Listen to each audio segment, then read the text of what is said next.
Hello friends, मेरा YouTube channel पर आपका स्वागत है।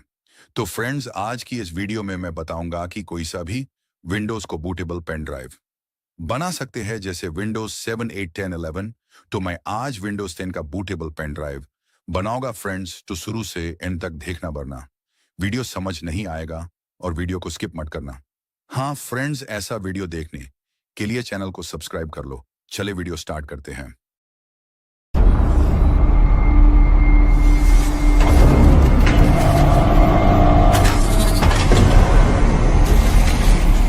नंबर 1, पेन ड्राइव 8 गीगाबाइट का चाहिए। नंबर 2, विंडोज 10 का आईएसओ फाइल गूगल से डाउनलोड कर सकते हैं। नंबर 3, रूफस गूगल से डाउनलोड कर सकते हैं। तो फ्रेंड्स, आपको पेन ड्राइव को कंप्यूटर या लैपटॉप में लगाए।